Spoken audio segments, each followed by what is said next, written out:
नमस्कार, welcome to भूगोलशाला। मैं पूनम यादव। आज की क्लास में हम डिस्कस करेंगे कार्टोग्राफी का एक इम्पोर्टेंट चैप्टर जिसका नाम है मैप प्रोजेक्शन। सबसे पहले हमने कार्टोग्राफी का मीन और डेफिनेशन जाना, क्यों आवश्यकता पड़ी हमें कार्टोग्राफी की। मैप एंड इट्स टाइप के बारे में हम पढ़ चुके हैं।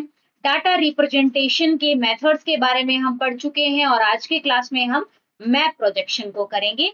तो 4 पार्ट्स में डिवाइड करके हम क्लास करेंगे। सबसे पहले शेप ऑफ द अर्थ जानेंगे, पृथ्वी की आकृति कैसी है। फिर लैटिट्यूड और लॉन्गिट्यूड लाइन के बारे में डिस्कस करेंगे। थर्ड में इंट्रोडक्शन टू मैप प्रोजेक्शन, मानचित्र प्रक्षेप के प्रकार कौन से हैं इसके बारे में बेसिक सा रहेगा। और फिर मानचित्र प्रक्षेप के प्रकार फोर्थ पार्ट में हम डिस्कस करेंगे। तो चलिए स्टार्ट करते हैं मैप प्रोजेक्शन। अब आ जाते हैं हम प्रक्षेप पर कि प्रक्षेप क्या होते हैं। प्रोजेक्शंस को हिंदी में प्रक्षेप कहते हैं। अब इस प्रक्षेप की आवश्यकता क्यों पड़ी और प्रक्षेप होता क्या है। सबसे पहले आप देखिए कि ये अर्थ है और अर्थ की शेप कैसी है, लगभग गोला है, लगभग वृत्त है या आप ज्योइड शेप यहीं से समझ लो कि एक गोला है। पृथ्वी क्या है, एक गोला है और इस गोला मींस 3D है। अब इस 3D को 2D में प्रेजेंट करने के लिए हमें प्रक्षेप की आवश्यकता होती है। अब ये प्रक्षेप क्या होता है, तो प्रक्षेप अक्षांश और देशांतर रेखाओं का जाल होता है। क्या होता है, अक्षांश और देशांतर रेखाओं का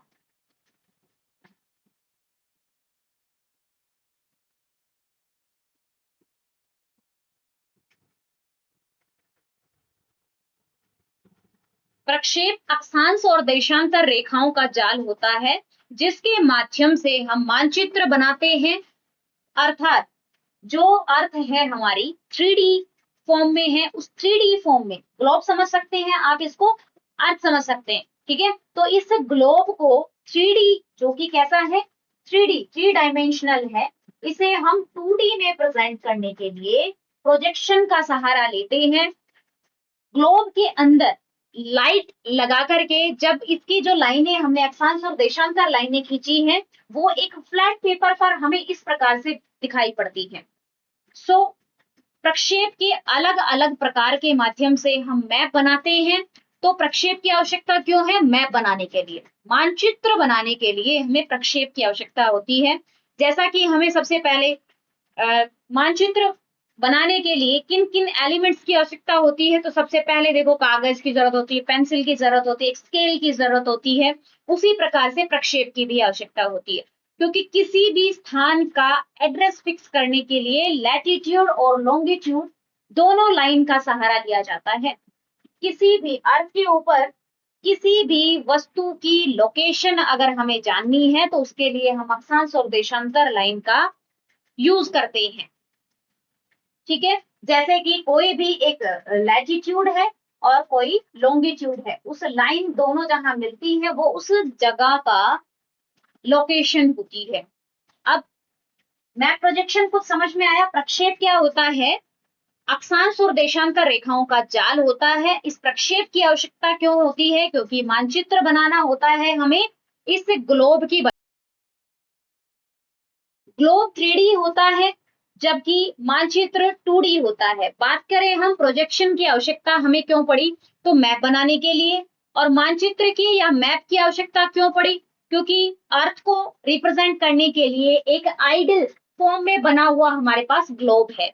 तो ग्लोब होते हुए हमें मानचित्र की आवश्यकता क्यों पड़ी, तो इसके लिए सिंपल सी बात है कि ग्लोब को हम हर जगह लेकर के नहीं जा सकते हैं।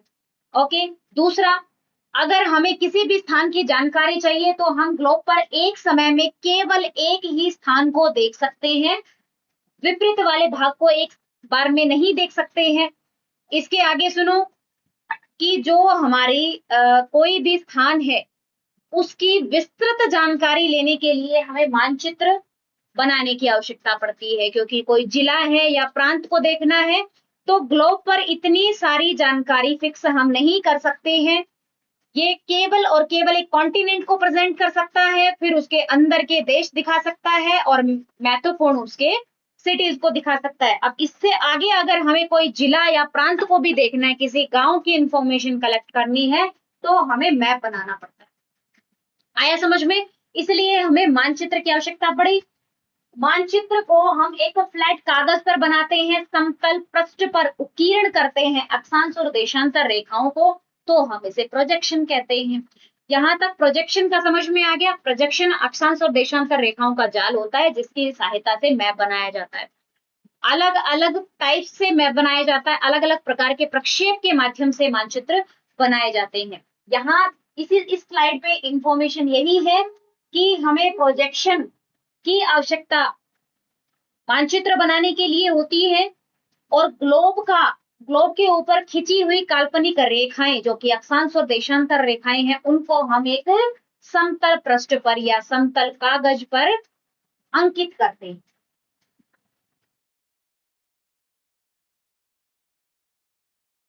अब आइए बात करते हैं कि हम 4 पार्ट्स में पढ़ेंगे प्रोजेक्शन की क्लास को। सबसे पहले अर्थ की शेप को जानेंगे, पृथ्वी की आकृति कैसी है। फिर लैटिट्यूड और लॉन्गिट्यूड लाइन कैसे ड्रॉ की जाती है ग्लोब के ऊपर। Introduction to map projection, map projection क्या होते हैं और कितने टाइप्स के होते हैं, क्लासिफिकेशन ऑफ प्रोजेक्शन। लास्ट में ये वाला अपना मेन पार्ट रहेगा, पर सबसे पहले बेसिक्स से चलेंगे। यहाँ देखिए, प्रोजेक्शन को आप यहाँ पर भी देख सकते हैं कि ये ग्लोब है। अब इस ग्लोब पर भी अक्षांश और देशांतर लाइनें, ये देशांतर लाइनें और ये अक्षांश लाइनें ड्रॉ की हुई है। अब इन्हीं रेखाओं को हम एक फ्लैट पेपर पर ड्रॉ करें तो इस प्रकार से संपूर्ण विश्व, सभी महाद्वीप और महासागर इस प्रकार से फ्लैट पेपर पर हमें दिखाई पड़ेंगे। तो ये क्या है, मानचित्र है।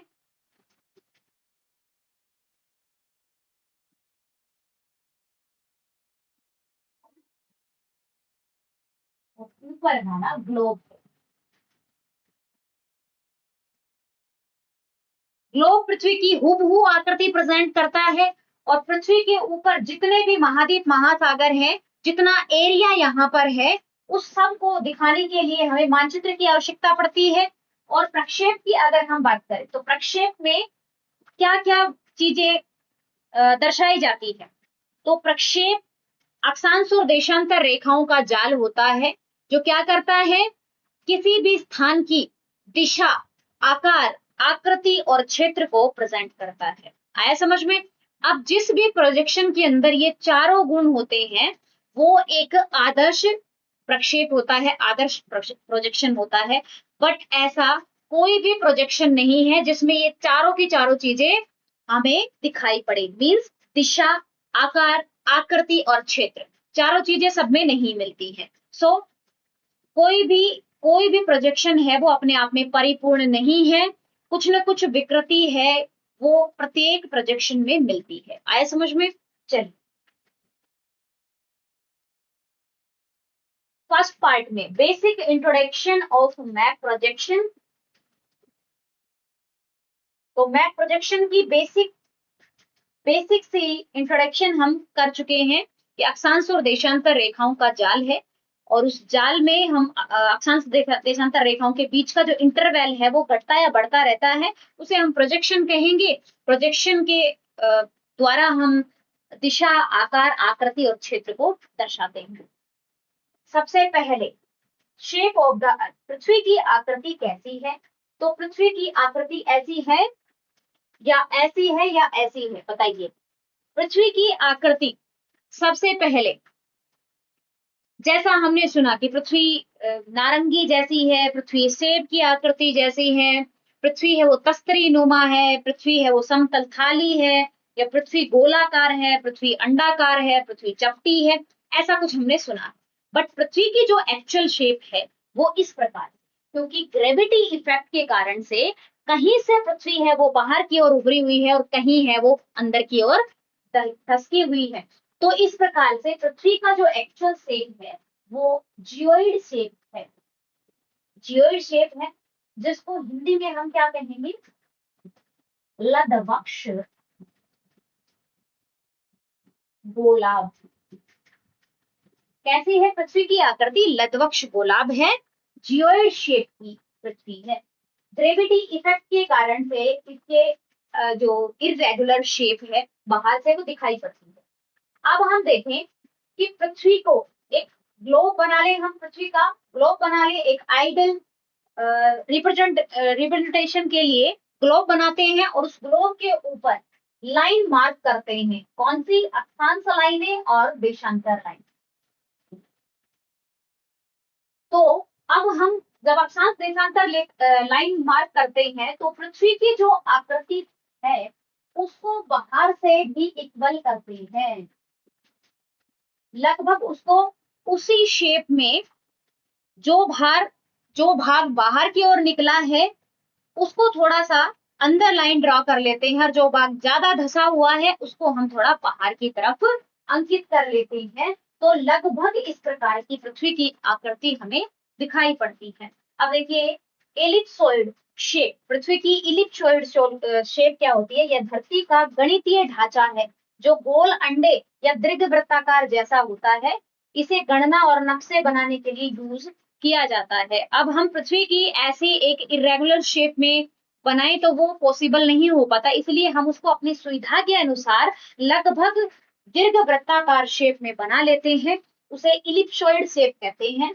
जियोइड शेप जो पृथ्वी की एक्चुअल शेप है, पृथ्वी की असली सतह है, पृथ्वी की असली सतह है, क्योंकि पृथ्वी भूमध्य रेखा पर सबसे अधिक और ध्रुवों के ऊपर से पृथ्वी दबी हुई है, मतलब कम केंद्रों प्रसारक बल का अनुभव करती है।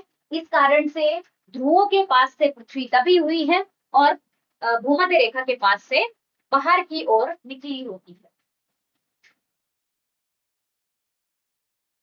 जियोडेसी, जियोडेसी वह साइंस है जिसमें हम जियोइड शेप की अर्थ का स्टडी करते हैं। तो भूगणित जियोडेसी वह साइंस है जो पृथ्वी की सटीक आकृति व उसके निर्धारण का अध्ययन करती है। हुआ क्लियर? अब यहाँ आ जाओ। पृथ्वी की शेप इस प्रकार की है, भूमध्य रेखा के पास से पृथ्वी इस प्रकार से बाहर की तरफ निकली हुई है, जबकि ध्रुव की तरफ हम देखें तो पृथ्वी है, उसकी शेप है वो कुछ इस प्रकार से कम क्षेत्र में ध्रुव है। अब इस जियोडेसी में हम क्या करेंगे कि जो एक्चुअल शेप है पृथ्वी की जियोइड शेप की, उसको हम बाहर से लाइनें मिला करके इस प्रकार की अर्थ प्रेजेंट करते हैं अपनी सुहेलियत के अनुसार। अगला देखिए, पृथ्वी का आकार पूरी तरह से गोलाकार नहीं है, अंडाकार भी नहीं है, बल्कि ये तीन अलग अलग अनुमान के आधार पर समझ सकते हैं हम अर्थ की शेप को। पृथ्वी गोलाकार नहीं है, पृथ्वी अंडाकार भी नहीं है, और पृथ्वी है वो कुछ इस प्रकार की है। पहला देखो स्प्रेड से, यह गोलाकार है, लेकिन गोला भी किस प्रकार का रहेगा? एक तो वर्टिकल गोला है या फिर हॉरिजेंटल प्रकार का है। तो देखो एक गोल आकार है पृथ्वी का, स्फेरॉइड शेप जिसको हम कहते हैं, जिसमें ध्रुव पर थोड़ा चपटा होता है, इसे हम स्प्रेड शेप कहते हैं, ध्रुव पर चपटा। मीन्स अंडा है और उस अंडे को हम वर्टिकल खड़ा करते हैं तो वो स्प्रेड शेप है, और उस अंडे को अगर हम हॉरिजेंटल रखते हैं तो वो इलिप्सोइड है। आया समझ में? इलिप्सोइड है वो दीर्घवृत्ताकार आकृति है जो ध्रुवों पर चपटी है, भूमध्य रेखा पर उभरी हुई है। आया समझ में? मीन्स ये है कि अगर हम उस गोले को ऐसे रखें तो वो दीर्घवृत्ताकार हो गई, इलिप्सोइड है, और स्फेरॉइड हो गई जिसको हम वर्टिकल ऐसे रखें। जबकि एक्चुअल वाली, थर्ड वाली आगे, एक्चुअल शेप अर्थ की जियोइड शेप है, जो पृथ्वी का वास्तविक और अनियमित आकार है। इसमें गुरुत्वाकर्षण के कारण से कम या ज्यादा होने के कारण से पृथ्वी का बाहरी सतह कुछ इस प्रकार से लहरदार हमें दिखाई पड़ता है, और इसे हम जियोइड शेप कहते हैं, लदवक्ष गोलाकार कहते हैं। तो है कैसी एक्चुअल में अर्थ? लगभग इस प्रकार की स्प्रेड शेप की है, बट हम इस जियोइड शेप को इलिप्सोइड, स्प्रेड और जियोइड, ये तीन ही प्रकार को हम सम्मिलित करके मानचित्र बनाते हैं या ग्लोब बनाते हैं इसी बेस पर। तो ये तीनों शेप पृथ्वी की है वो हम अपने काम में लेते हैं। यहाँ कोई डाउट नहीं होना चाहिए। स्फेरॉइड शेप है, वो अंडे को हम वर्टिकल खड़ा कर दें, इलिप्सॉइड अंडे को हम हॉरिजेंटल रख दें, और लास्ट है जियोइड, जैसा आपको पता ही है। इसका सटीक जानकारी आपको है कि अर्थ की आकृति कैसी है और ऐसी आकृति पृथ्वी की क्यों है।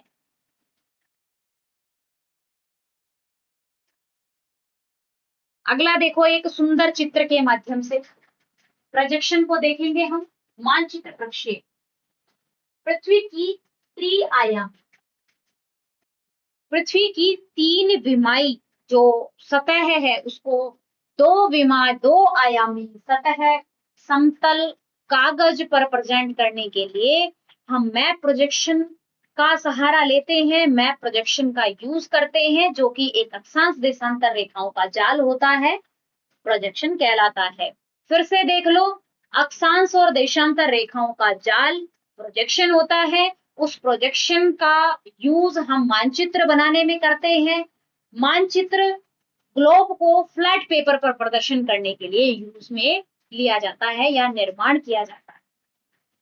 पृथ्वी की 3D फॉर्म को 2D में एक फ्लैट पेपर प्रेजेंट करेंगे और इस प्रक्रिया को मैप प्रोजेक्शन कहते हैं। इस प्रक्रिया में पृथ्वी के क्षेत्रफल, आकार, दूरी, दिशा में कुछ विकृति आ सकती है।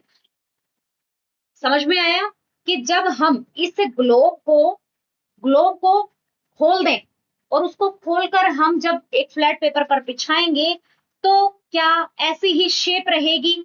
नहीं। क्या ऐसी दिशा रहेगी?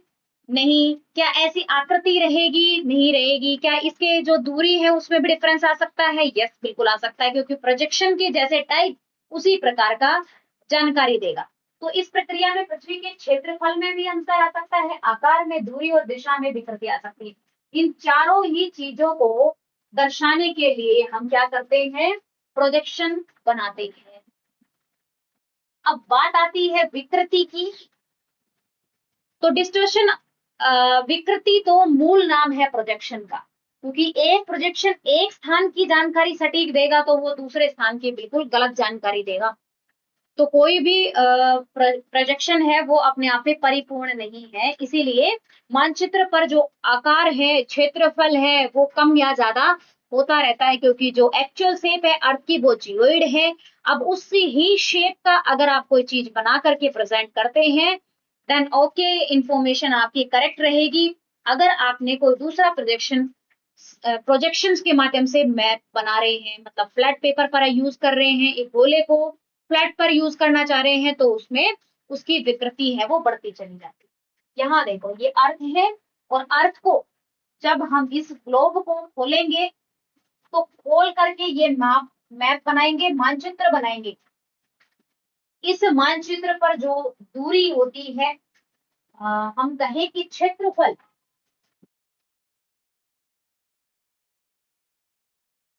क्षेत्रफल बढ़ जाते हैं। कहाँ के? ध्रुवों के, क्योंकि ये वाला हिस्सा है वो तो एरिया ही कम है, और जब हम इसको बराबर कागज पर बना रहे हैं तो वो एरिया कितना हो गया? चौड़ा हो गया। तो उस चौड़े क्षेत्र पर क्षेत्रफल ज्यादा हो गया।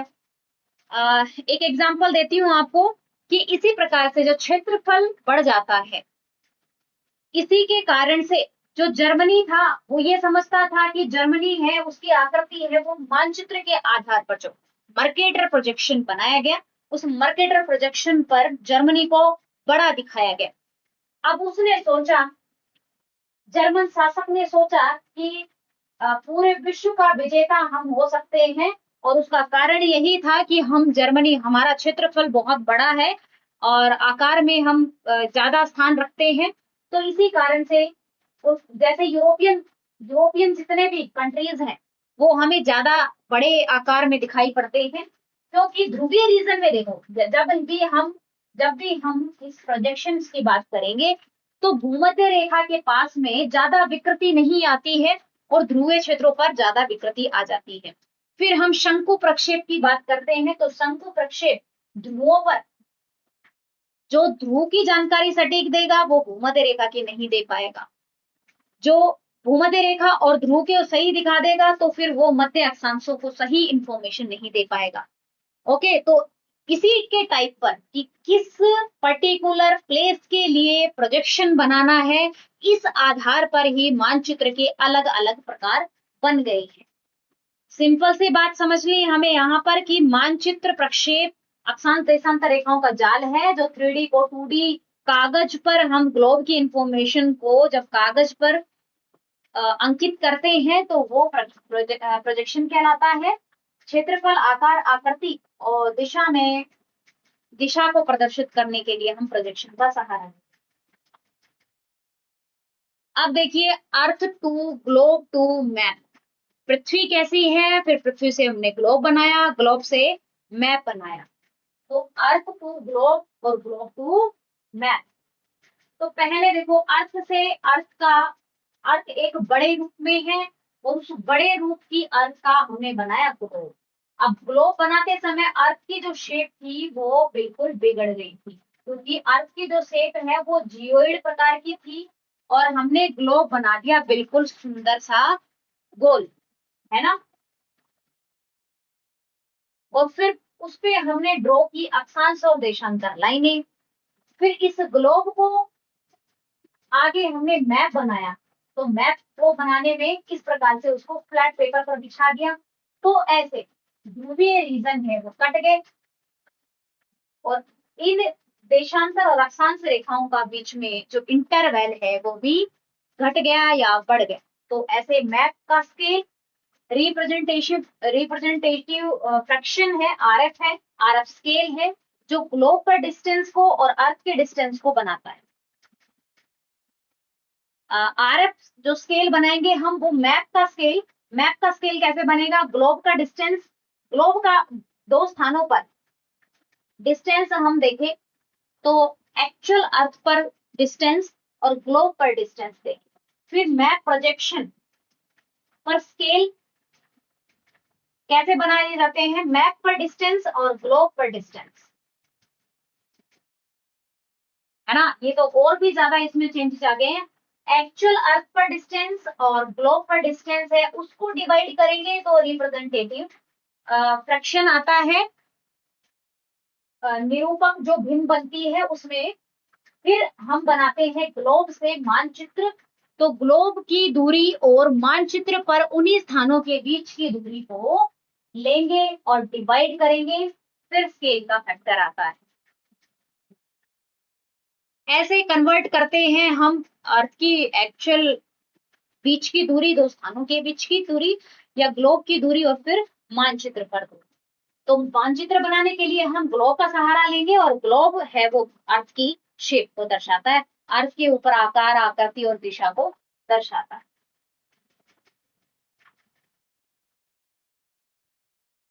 मैप प्रोजेक्शन के मुख्य तत्व कौन कौन से होते हैं। मैप प्रोजेक्शन बनाने के लिए हम किसका सबसे पहले यूज करेंगे, तो सबसे पहले हम अक्षांश लाइंस और अक्षांश के बारे में पढ़ेंगे। फिर देशांतर, लॉन्गिट्यूड, देशांतर रेखाएं। अक्षांश अलग है, अक्षांश रेखाएं अलग है, देशांतर लाइनें। संक्षिप्त पृथ्वी, रिड्यूस्ड अर्थ के कोई एक पार्ट का स्टडी करना, छोटे भाग को प्रेजेंट करेंगे, या फिर वैश्विक गुण, पूरे वर्ल्ड का मानचित्र हम बनाएंगे। तो ग्लोबल प्रॉपर्टीज को दिखाना है। तो एक प्रोजेक्शन के लिए केवल हम अक्षांश रेखाएं बना सकते हैं, केवल देशांतर रेखाएं और एक महत्वपूर्ण पार्ट अर्थ का दिखा सकते हैं, या फिर पूरे विश्व को दर्शाने के लिए प्रोजेक्शन बनाते हैं। Longitude and latitude line. तो सबसे पहले देखो, अर्थ के ऊपर जब हम अर्थ का शेप का ग्लोब बनाते हैं और उस ग्लोब पर लाइन ड्रॉ करते हैं हॉरिजेंटल, उस हॉरिजेंटल लाइंस को ही हम क्या कहते हैं, अक्षांश रेखाएं कहते हैं। और इन अक्षांश रेखाओं को खींचने से पहले हम कुछ पॉइंट्स लगाते हैं, जैसे 0 डिग्री पर एक पॉइंट लगाया, फिर हमने 1 डिग्री, 2 डिग्री, 3 डिग्री और फिर लास्ट में जाकर के 90 डिग्री तक हमने पॉइंट बनाए। 90 डिग्री नॉर्थ और 90 डिग्री साउथ, ये मेन पॉइंट्स बनाए हमने लाइन को ड्रॉ करने से पहले। तो ये जो पॉइंट्स हमने बनाए, जो निशान लगाए हैं एक एक डिग्री पर, सबसे पहला निशान हमने लगाया 0 डिग्री पर, और 0 डिग्री अक्षांश रेखा सबसे बड़ा एक पृथ्वी के समानांतर लगा हुआ वृत्त है। तो सबसे वृत्त सबसे बड़ी लाइन है वो कौन सी है? भूमध्य रेखा वाली है, 0 डिग्री वाली। अब इस भूमध्य रेखा वाली लाइन से हम देखें तो अर्थ दो भागों में, दो समान भागों में विभक्त है। दो भागों में पृथ्वी है वो बट जाती है, नॉर्थ हेमिस्फीयर और साउथ हेमिस्फीयर। इस प्रकार से पृथ्वी उत्तरी गोलार्ध और दक्षिणी गोलार्ध में बट जाती है।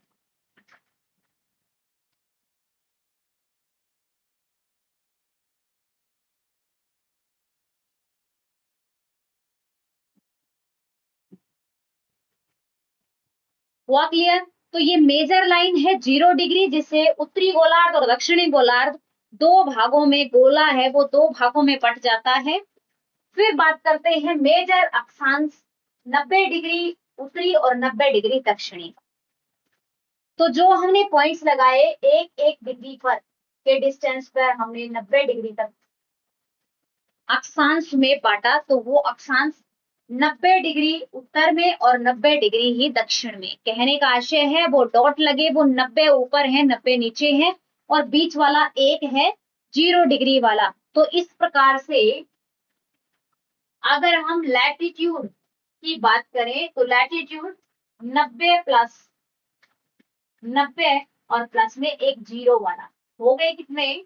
181। क्या हो गए? अक्षांश।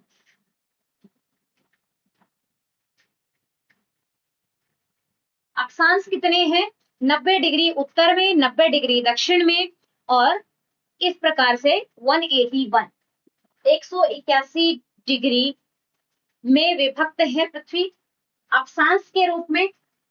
और इन अक्षांश रेखाओं के बीच में जो क्षेत्र बनता है उसे हम कहते हैं कटिबंध या जोन।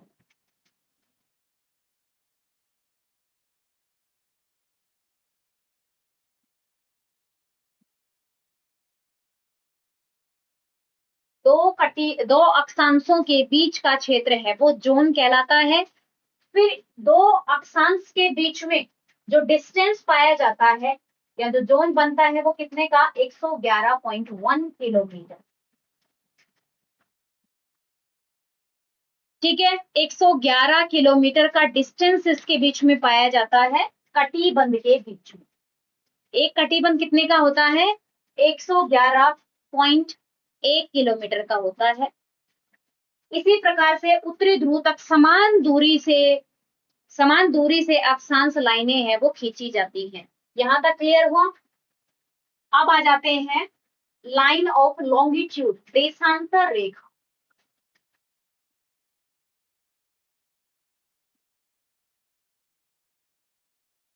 देशांतर वर्टिकल लाइंस होती हैं अर्थ पर, जो कि 90 डिग्री नॉर्थ से लेकर के 90 डिग्री साउथ तक खींची जाती है। हाँ, पर्पज और समझ लो।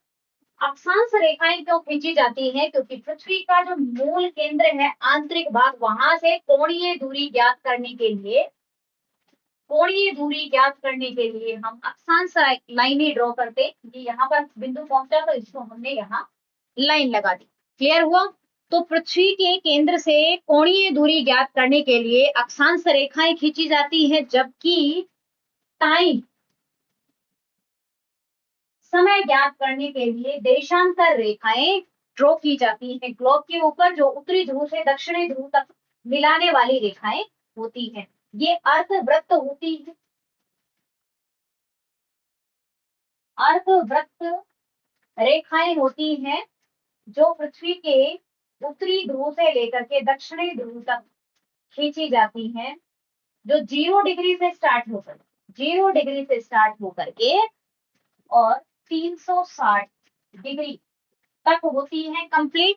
और लास्ट वाली लाइन है वो जाकर के 0 में ही मिल जाती है। लास्ट वाली लाइन को हम 360 वाली में ही काउंट करेंगे। मींस कहने का है कि 180 डिग्री जो हमें दिखाई पड़ रहा है सामने, और 180 डिग्री ही बिल्कुल इसके जस्ट पीछे। तो 180 प्लस 180,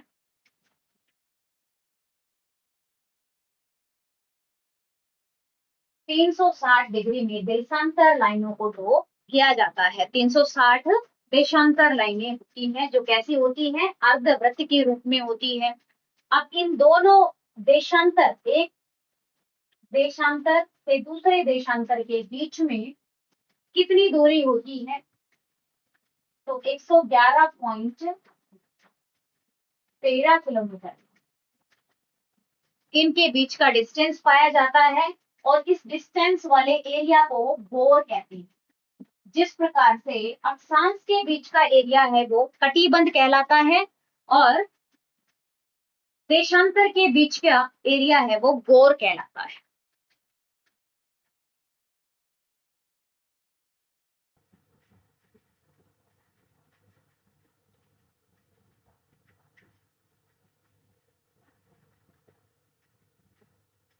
किसी स्थान पर कई बार हम बात करते हैं कि ये जो दूरी है ये लगभग है, ये दूरी लगभग है, एग्जैक्ट नहीं है, क्योंकि किसी स्थान पर कुछ बुक्स में इसका अलग आता है। तो देखो यहाँ पर अगर आप याद करना चाहते हैं तो लगभग 111 किलोमीटर के बीच का डिस्टेंस है वो कटिबंध के बीच में मिलता है।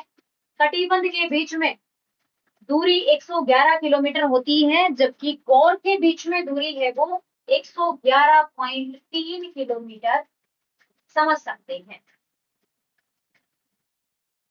अब तो हो गया क्लियर कि कटिबंध के बीच का दूरी है वो 111 किलोमीटर है, जबकि गोर के बीच की दूरी गोर के बीच की दूरी 111.3 किलोमीटर। इससे समझ सकते हो आप, यहाँ लगभग आप 111 किलोमीटर कर दें और गोर के बीच की दूरी, अब ये गोर क्या होता है, दो देशांतर के बीच की दूरी को हम गोर कहते हैं। अब अगर हम दो देशांतर के बीच की दूरी, एक देशांतर से दूसरे देशांतर पर जाने में कितना समय लगता है, तो 4 मिनट का समय लगता है। एक देशांतर की दूरी तय करने में 4 मिनट का समय लग जाता है, ऐसा हम टाइम इससे निकालते हैं। Main GMT line, Greenwich mean line से हम किसी भी स्थान की समय ज्ञात करते हैं। आगे बढ़िए और आ जाइए अक्षांश लाइनों पर। तो पृथ्वी के यामोत्तर के समानांतर खींची गई, पृथ्वी के यामोत्तर के समानांतर खींची गई, देखो पृथ्वी के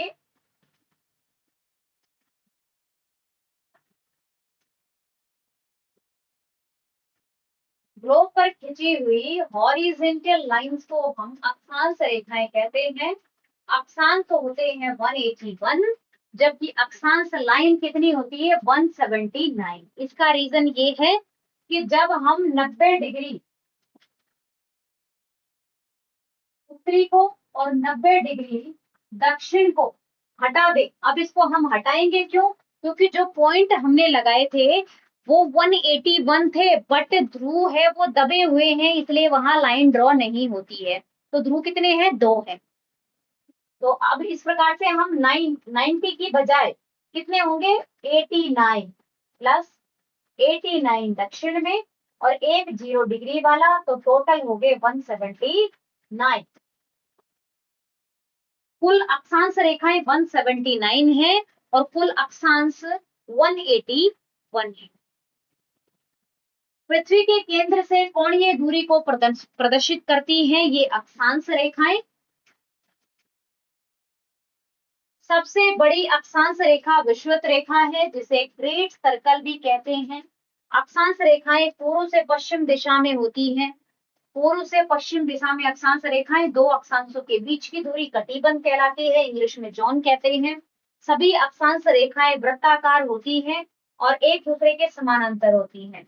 या हम कहें कि अक्षांश रेखाएं इस प्रकार से समानांतर, पृथ्वी के समानांतर खिंची होती है, हॉरिजॉन्टल लाइंस होती हैं। इनके बीच में जो डिस्टेंस होता है वो 111 किलोमीटर का होता है और ये डिस्टेंस सेम चलता जाता है ध्रुवीय रीजन तक। इसमें कोई भी कटिबंध कटिबंध के बीच में एरिया घटता या बढ़ता नहीं है, जबकि देशांतर लाइन में बढ़ता। यहाँ आ जाओ, देशांतर रेखा। यह रेखा उत्तर दक्षिण नॉर्थ साउथ के बीच में खींची जाती है और कुल देशांतर रेखाएं 360 है। सभी देशांतर लाइनें जाकर के पोल्स पर मिल जाती हैं, ध्रुवों पर मिल जाती है। ये अर्धवृत्ताकार लाइंस होती है। इनके बीच का डिस्टेंस है वो घटता बढ़ता रहता है, क्योंकि भूमध्य रेखा के पास में ये डिस्टेंस 111.3 किलोमीटर होता है, जबकि ध्रुवों पर जाकर के क्या हो जाता है, 0 हो जाता है। सभी एक पॉइंट पर जाकर के ये रेखाएं मिल जाती हैं। दो देशांतर के बीच की अधिकतम दूरी विषुवत रेखा पर होती है। मध्य अक्षांश 45 डिग्री पर यह दूरी 79 किलोमीटर रह जाती है, देशांतर के बीच की दूरी। तो ध्रुवों पर यह दूरी 0 किलोमीटर हो जाती है। दो देशांतर के बीच के क्षेत्रों को बोर कहा जाता है। GMT line, Greenwich mean time को मानक देशांतर के रूप में माना गया है। जीएमटी की स्थापना 1884 को की गई थी। ग्रीनविच मीन टाइम से पूरे विश्व का समय निर्धारण होता है और इस लाइन का निर्धारण 1884 में किया गया था। इसमें कुछ रह गया देशांतर में भी समझ में आ गया होगा। चलिए अब हम बात करते हैं संक्षिप्त पृथ्वी। संक्षिप्त पृथ्वी, रिड्यूस्ड अर्थ। रिड्यूस्ड अर्थ में पृथ्वी का एक ऐसा लघु मॉडल है, छोटा आकार होता है, जिसमें समतल कागज पर मापा जाता है। ये मॉडल एक गोले स्प्रेड के समान होता है, जिसमें ध्रुवीय व्यास, भूमध्य रेखा, इक्वेटोरियल डायमीटर से छोटा होता है। मतलब पोल्स के बीच में डायमीटर छोटा है और भूमध्य रेखा के पास बड़ा है। तो इस पर लैटिट्यूड और लॉन्गिट्यूड रेखा की ग्रिड स्थानांतरित की जाती है। देखा, ये स्प्रेड है, पृथ्वी को रिड्यूस किया गया है, पृथ्वी को कम कर दिया गया है। इसमें एक पृथ्वी का एक छोटा मॉडल है ग्लोब की तरह। तो इसे हम, ये अर्थ है मेन अर्थ, और इससे बना ग्लोब और ग्लोब से बना मैप प्रोजेक्शन। मतलब ये फ्लैट बनाया हमने, इसमें अक्षांश देशांतर रेखाओं को समान दिखाया और इससे बना मानचित्र। तो संक्षिप्त पृथ्वी को दिखाया और यहाँ पर देखो वैश्विक धुन, पूरी पृथ्वी को, पूरे विश्व को इसमें प्रदर्शित किया जाएगा। और मैप प्रोजेक्शन बनाते समय निम्नलिखित वैश्विक गुणों में से एक या अधिक सुरक्षित रखने का प्रयास किया जाता है। जैसे क्या क्या विशेषताएं उसमें हम पढ़ेंगे। वैश्विक वाले में दूरी, दो स्थानों के बीच की दूरी को पढ़ेंगे, आकार कैसा है, फिर क्षेत्रफल कैसा रहा, और डायरेक्शंस को रीड करेंगे। तो ऐसा प्रोजेक्शन जिसमें वैश्विक गुण हो, उसे ग्लोबल प्रॉपर्टीज शो की जाती है। पहला, दूरी, किसी क्षेत्र के दो बिंदुओं के बीच की वास्तविक दूरी को, वास्तविक दूरी एज इट इज बनी रहे, इसके लिए हम ये ग्लोबल प्रॉपर्टीज वाला प्रोजेक्शन बनाते हैं। दूसरा, फिर प्रोजेक्शन में आकार को ध्यान में रखा जाता है। भौगोलिक क्षेत्र की वास्तविक आकार ना बिगड़े, भी ऐसा का ऐसा शेप रह जाए। फिर देखो क्षेत्रफल, तो मानचित्र पर क्षेत्र का क्या दूरी है, कितना एरिया कवर करता है, और वास्तविकता के अनुसार ही वो ऐसा प्रोजेक्शन में ध्यान रखा जाता है। अगला है दिशा, डायरेक्शन। एक बिंदु से दूसरे बिंदु की डायरेक्शन है वो सटीक बनी रहे, दिशा सटीक बनी रहे, ऐसा प्रोजेक्शन में ध्यान रखा जाता है। Global properties of map projections. Distance देखो, डिस्टेंस देखा जाता है कि पृथ्वी पर कोई भी स्थान है उसके बीच का डिस्टेंस। शेप देखी जाए, जैसे ये अफ्रीका का आकार है, अब इस शेप को आप बिल्कुल बिगाड़ देंगे तो वो बिल्कुल ही अलग लगेगा। तो शेप को लगभग ध्यान में रखा जाता है। एरिया देखा जाता है, किसी स्थान को छोटा, छोटे को बड़ा और बड़े को छोटा नहीं दिखाना।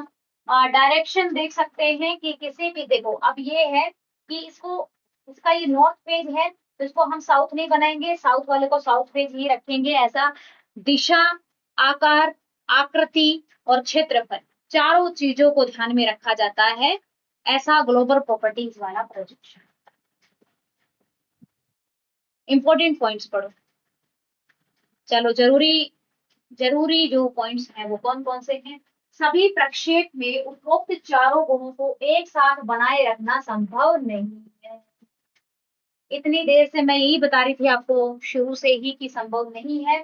फिर क्या, इसलिए हर प्रक्षेप एक या दो गुण को प्राथमिकता देता है। प्रोजेक्शन में चारों चीजें दिखाना पॉसिबल नहीं है, बट ऐसी चारों चीजों को दिखाए वो प्रोजेक्शन सबसे फिट है, सबसे सटीक है, सबसे सही है, सबसे शुद्ध है।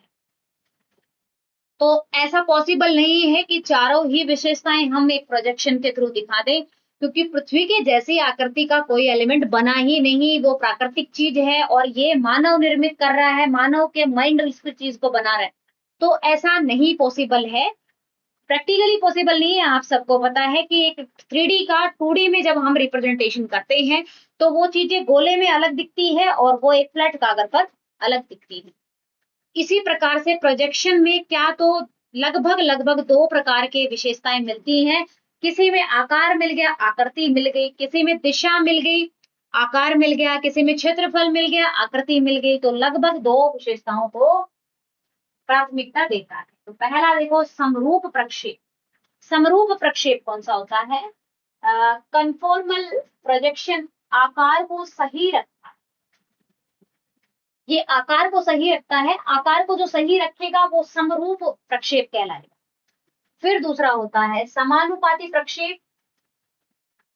इक्विवेलेंट या इक्वल एरिया प्रोजेक्शन क्षेत्रफल को सही रखता है, क्षेत्रफल एरिया सही रखता है।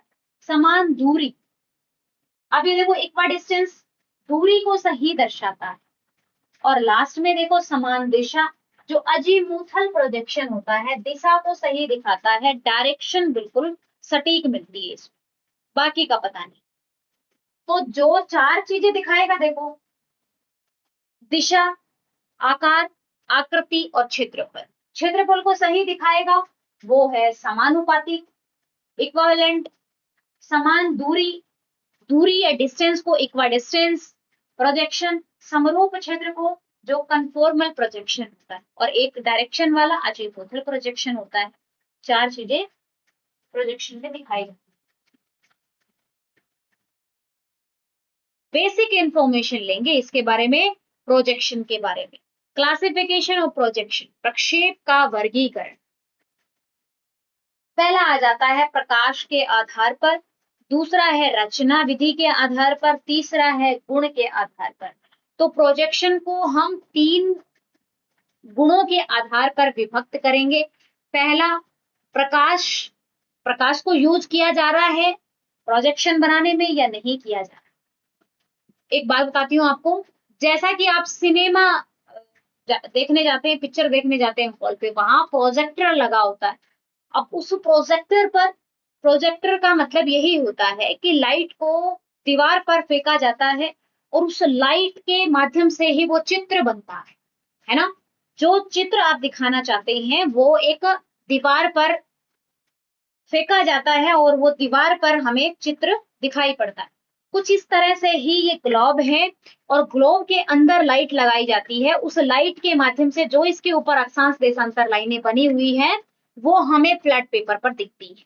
तो प्रकाश की सहायता से प्रोजेक्शन बनाए जाते हैं, और कुछ ऐसे प्रोजेक्शन होते हैं जिनको हम गणितीय गणना के आधार पर बनाते हैं। वे अपना उसको हम कैलकुलेट करके बनाते हैं। इस प्रकार से प्रकाश के आधार पर बनाएंगे तो ऐसा कि एक तो ऐसा होगा जिसमें हमने प्रकाश का यूज किया, प्रकाश का यूज किया है तो उसे हम संदर्श कहते हैं, ठीक है, वो पर्सपेक्टिव प्रोजेक्शन रहेगा। एक होता है नॉन पर्सपेक्टिव असंदर्श, जिसमें प्रकाश का प्रयोग नहीं होता, प्रकाश यूज नहीं होता है, इसमें प्रकाश यूज में आता है। प्रकाश की सहायता से ही अक्षांश देशांतर रेखाएं बनाई जाती। दूसरा आधार है रचना विधि। प्रोजेक्शन को बनाने के आधार पर कितने प्रकार के होते हैं? तो अगर हमने पृथ्वी की आकृति को मानचित्र पर बनाने की कोशिश की तो रचना करने के लिए हमने कोई मेथड लिया जिसमें हमने पहला शंकु का यूज किया। इस शंकु का यूज किया, हमने शंकु को ऐसे बनाया पोलर रीजन से लेकर के और इक्वेटोरियल रीजन तक। फिर दक्षिणी गोलार्ध में अलग लिया क्या, या फिर भूमध्य रेखा को दर्शाने के लिए कौन का यूज किया, तो एक कॉनिकल शेप का यूज करेंगे। कॉनिकल शेप में हम अक्षांश देशांतर लाइनों को बनाएंगे, वो शंकु या कॉनिकल प्रोजेक्शन का है। एक होता है बेलनाकार, पृथ्वी के चारों तरफ बेलन की शेप को लगाकर, क्या समझा, बेलन, बेलन इस तरह की आकृति होती है और इसको फ्लैट पेपर पर हम प्रदर्शित करते जाएंगे, इसको फ्लैट कर करके बनाते हैं, तो ये बेलना आकार के प्रोजेक्शन होते हैं, बेलनाकार सिलेंड्रिकल प्रोजेक्शन, इस प्रकार से। फिर आता है भूमध्य जेनिथल, इसमें दिशा को देखते हुए हम पोलर रीजन को शॉर्ट में दिखाते हैं। और लास्ट होता है रूढ़ या छंद या कन्वेंशनल, रूढ़ या छंद मतलब कटा फटा प्रकार का। कैसा, किस शेप में बनाते हैं, जैसे यहां से जुड़ा हुआ बनाया, दो शेप में, दो में तोड़ा अर्थ को, या तीन में आपने पृथ्वी को तोड़ा है, तो खंडों में जब हम इसे देखते हैं, खंडों में जब हम देखते हैं इसको, तो ये रूढ़ या छंद प्रक्षेप कहलाते हैं, कन्वेंशनल प्रोजेक्शन कहलाते हैं। आया समझ में। अगला देखो, गुण के आधार, कौन से गुण है, प्रोजेक्शन के कैसे गुण है, वे प्रोजेक्शन कैसा है, प्रोजेक्शन आकृति को दिखा रहा है, आकार को दिखा रहा है, दिशा को दिखा रहा है, या फिर उसके शेप को, दूरी को दिखा रहा है। तो यथा आकृतिक प्रक्षेप, समक्षेत्र प्रक्षेप, समदूरस्थ प्रक्षेप और दिंगस या अजीमुथल प्रक्षेप, जो हमने पीछे चारों पढ़े थे। गुण के आधार पर प्रक्षेप बनाने के लिए चार प्रकार से हम प्रक्षेप बनाते हैं, या तो वो आकार को सही दिखा रहा है, या आकृति को सही दिखा रहा है, या फिर क्षेत्रफल को, या फिर दिशा को सही दिखा रहा है।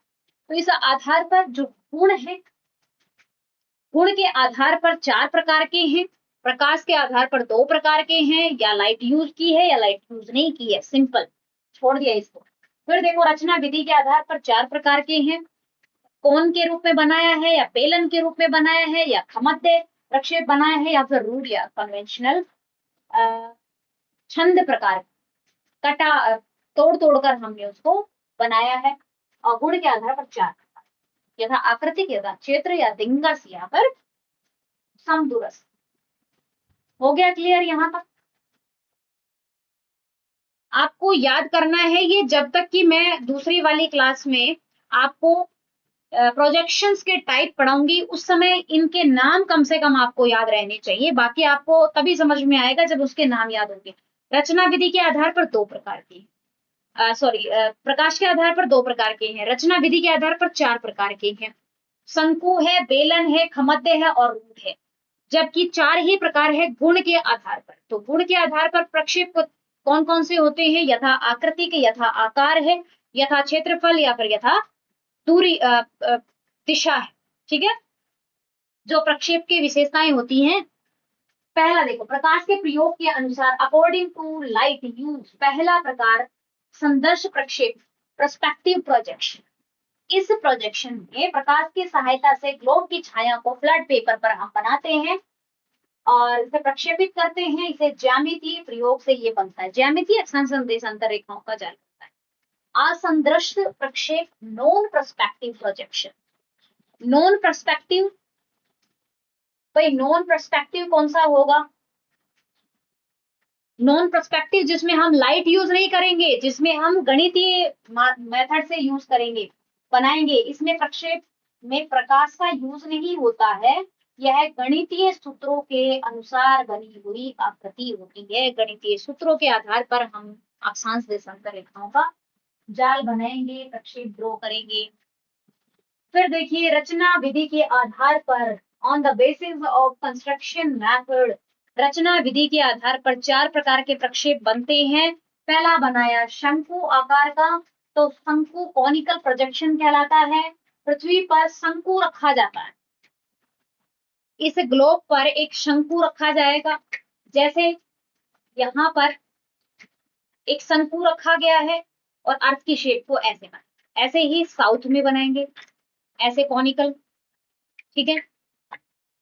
तो एक शंकु प्रक्षेप पृथ्वी पर शंकु रखकर बनाया जाता है, मध्य अक्षांशीय क्षेत्रों के लिए उपयुक्त होता है, क्योंकि पोलर रीजन इसमें कम दिखाए जाते हैं लेकिन वो दूरी बढ़ जाती है। एक मानक अक्षांश शंकु कितने प्रकार के होते हैं? 3 प्रकार।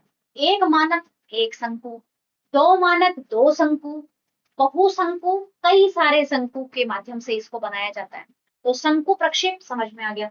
बेलनाकार प्रक्षेप सिलिंड्रिकल प्रोजेक्शन, बेलनाकार प्रक्षेप सिलिंड्रिकल प्रोजेक्शन पृथ्वी के चारों ओर बेलन रख करके बनाया जाता है और ये विषुवत रेखा के क्षेत्रों के लिए उपयुक्त होता है। पृथ्वी के चारों तरफ बेलन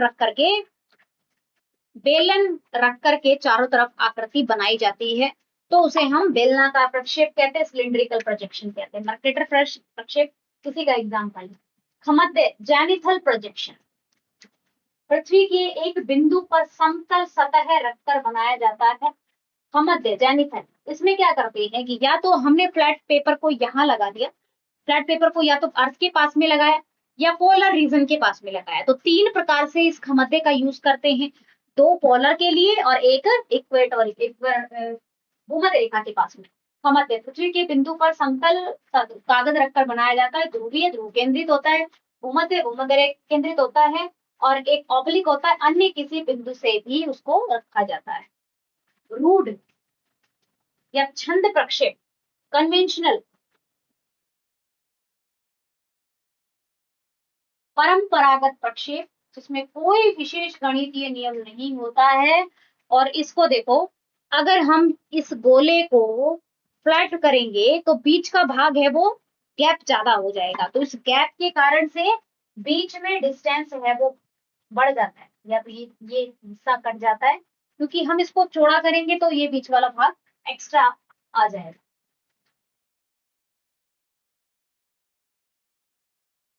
यहां तक समझ में आया? प्रकाश के आधार पर 2 प्रकार के प्रक्षेप होते हैं, एक पर्सपेक्टिव प्रोजेक्शन, दूसरा नॉन पर्सपेक्टिव प्रोजेक्शन। जो पर्सपेक्टिव प्रोजेक्शन होता है उसमें ग्लोब के अंदर लाइट लगाई जाती है और उसका जो छाया गिरती है ग्लोब की, उससे प्रोजेक्शन बनाया जाता है। फिर असंदृश्य में या नॉन पर्सपेक्टिव में लाइट पास नहीं की जाती है, यानी अंक गणितीय गणना के आधार पर ही हम उसकी लाइनें ड्रॉ करते हैं। फिर आता है रचना विधि के आधार पर, कंस्ट्रक्शन बेस्ड होता है। इसमें मानचित्र बनाने के आधार पर मानचित्र 4 प्रकार के होते हैं। एक तो शंकु के बेस पर बनाया, एक बेलन के आधार पर बनाया, फिर हमने एक खमद्य प्रक्षेप बनाया जो एक ऑब्लिक होता है, एक पोलर होता है, एक इक्वेटोरियल होता है। तो पोलर रीजन के लिए दोनों ध्रुव इस्तेमाल किए जाते हैं, एक भूमध्य रेखा को बनाया जाता है, एक ऑब्लिक वाला जो कि मध्य अक्षांशों के लिए बनाया जाता है। हुआ क्लियर? और 4th नंबर पे आता है रूढ़ या फिर छंद प्रक्षेप। इसमें पृथ्वी का आकार जब हम बनाने लगते हैं तो ये बीच का भाग है वो कटा फटा टाइप का बनता है। और लास्ट में आ जाते हैं गुण के आधार पर, बेस्ड ऑन प्रॉपर्टीज। गुण के आधार पर कितने प्रकार होते हैं? तो पहला देखो, गुण होता है ऑर्थोमॉर्फिक, ऑर्थोमॉर्फिक मॉर्फिक आकृति, ऑर्थो सेम यथा आकृतिक या कन्फॉर्मल शेप प्रोजेक्शन होता है। इसमें पृथ्वी की आकृति या किसी भी स्थान की आकृति है वो सटीकता से दिखाई जाती है। तो यथा आकृतिक ऑर्थोमॉर्फिक आकृति शेप को सही दिखाता है, लेकिन क्षेत्रफल गलत हो सकता है। अब देखो, किसी भी स्थान की आकृति को सही बनाओगे तो उसको चौड़ा बनाना पड़ेगा, मतलब उसका क्षेत्रफल बढ़ जाएगा। ठीक है, यथा आकृतिक प्रक्षेप। दूसरा है सम क्षेत्र, इक्वल एरिया। इक्वल एरिया, क्षेत्रफल को अगर आप सही दिखाएंगे तो आकृति में विकृति हो जाएगी। देखो, क्षेत्रफल अगर सही दिखाया तो आकृति गलत हो जाती है। सम दूरस्थ, इक्वा डिस्टेंस, अगर दूरी को सही दिखाते हैं, दूरी डिस्टेंस को सही दर्शाता है, खासकर ये केंद्र बिंदु से होता है। दूरी वाले प्रक्षेप है वो केंद्र बिंदु से, केंद्रीय स्थान से सभी स्थानों की दूरी है वो बराबर पाई जाती है। अगला है डिंगस या दिशा वाला अजीमुथल प्रक्षेप, जिससे केंद्र से सभी दिशाएं सही दर्शाई जाती है। आया समझ में? यथा आकृतिक आकार को सही दिखाएगा, फिर उसका क्षेत्रफल बढ़ जाएगा। लेकिन जब सम क्षेत्र बनाएगा, क्षेत्र सही बनाएगा तो आकृति गलत हो जाएगी। लेकिन सम दूरस्थ वाला है, उसमें दूरी केंद्र से सभी स्थानों के बराबर रहती है और दिंगस में दिशा बराबर है। ऑल ओवर बात यही है कि इनका जो नाम है वही इनकी विशेषता है।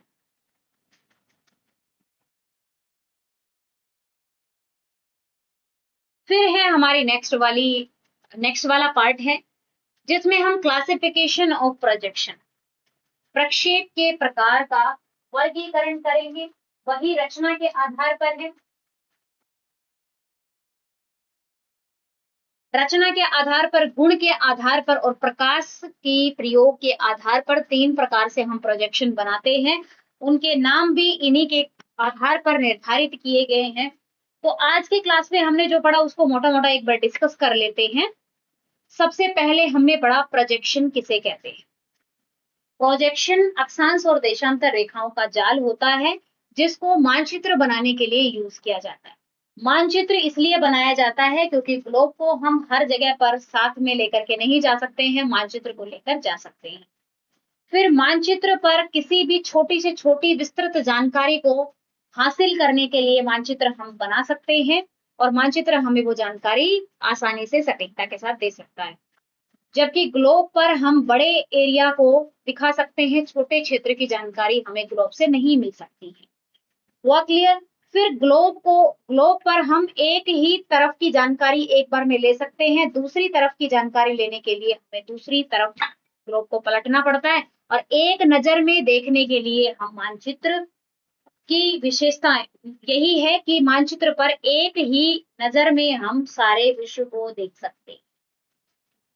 फिर बात आती है प्रोजेक्शन की। तो प्रोजेक्शन प्रकाश के आधार पर, रचना विधि के आधार पर, गुणों के आधार पर 3 बेस में बनाया जाता है। प्रक्षेप 4 चीजों को दिखाता है। या तो वो किसी स्थान, उस स्थान जिसको आप देखना चाहते हैं उसका क्षेत्रफल दिखाएगा, उस स्थान की आकृति को दिखाएगा, उस स्थान की दूरी को दिखाएगा केंद्र से, या फिर वो उस स्थान की दिशा को दिखाएगा, डायरेक्शन दिखाएगा 2 स्थानों के बीच की। तो हम 4 प्रकार से प्रोजेक्शन बनाते। हुआ क्लियर कि 4 आधार पर प्रक्षेप बनाए जाते हैं। अब बात की जाती है कि क्या ये चारों विशेषताएं सभी प्रोजेक्शन में होती हैं? तो ऐसा नहीं है, क्योंकि सभी प्रकार की विशेषताएं एक पर्टिकुलर प्रोजेक्शन में नहीं पाई जाती हैं। कोई ना कोई कमी एक प्रोजेक्शन में आपको मिलती है। लगभग फिर हम बात करते हैं तो क्या दिखाता है? एक प्रोजेक्शन केवल 1 या 2 विशेषताएं दिखाएगा। या तो वो आकृति सही दिखाएगा तो वो दूरी में अंतर ला देगा, दूरी सही है तो वो आकार में चेंज ला देगा, दिशा सही दिखा रहा है, एक दूरी सही दिखा रहा है। ठीक है, तो चारों गुण अलग अलग है। 4 गुण के आधार पर प्रोजेक्शन को बांटा जाता है। हुआ क्लियर? प्रकाश की उपस्थिति के आधार पर हम प्रोजेक्शन की अगर बात करें तो प्रकाश के आधार पर एक ग्लोब के अंदर लाइट या बल्ब लगाया जाता है। फिर ग्लोब के ऊपर जो लाइन, ग्लोब के ऊपर कागज लगाया जाता है, उस कागज के ऊपर हमें लाइनें दिखती है क्योंकि अंदर लाइट है। तो वो ट्रेसिंग सिस्टम होता है, उस ट्रेसिंग सिस्टम से प्रोजेक्शन बनता है। प्रोजेक्शन शब्द है वो प्रोजेक्टर से ही आया है। और जब हम प्रोजेक्टर के बारे में पढ़ते हैं कि प्रोजेक्टर है वो लाइट फेंकता है किस पर? एक पतला पर्दा या फिल्म होता है जिससे सिनेमा घर में यूज किया जाता है। उस पतला पर्दा या फिल्म के ऊपर हमें वो पिक्चर दिखती है, वो पिक्चर दिखती है। और वो पिक्चर जो कि हम डायनेमिक पिक्चर देख रहे हैं, जबकि अर्थ में ऐसा अक्षांश और देशांतर रेखाओं की बात कर रहे हैं हम। वो एक ही प्रकार के अक्षांश देशांतर रेखाओं के जाल को हम बना लेते हैं, फिक्स कर लेते हैं, और उस पर फिर हम पूरे ग्लोब की रचना करते हैं। सभी क्षेत्रों के बीच की डिस्टेंस, आकृति, आकार और दिशा को दर्शाते हैं। ये था प्रोजेक्शन के बारे में। और प्रोजेक्शन बनाने के मेथड्स कौन कौन से हैं? तो वो गुण, आकार, आकृति, रचना के आधार पर हम उसको देख लेते हैं। 4 प्रकार होते हैं। प्रकाश के आधार पर हो गया, फिल्म, के आधार पर हो गया। एक बिना किसी प्रकाश के आधार पर आपने प्रोजेक्शन कैसे बनाया?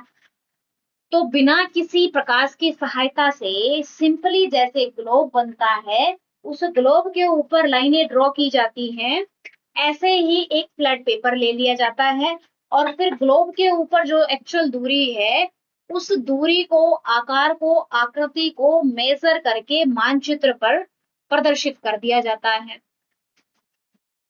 इस प्रकार से हम प्रोजेक्शन की रचना करते हैं। नेक्स्ट वाले पार्ट के लिए आपको इनके नाम और प्रोजेक्शन का वर्गीकरण के आधार क्या हैं, ये याद होने चाहिए। सभी प्रोजेक्शन का जैसे शंकु है, बेलन है या खमध्य प्रक्षेप है या रूढ़ प्रक्षेप, इन सभी के नाम आपको याद रहने चाहिए।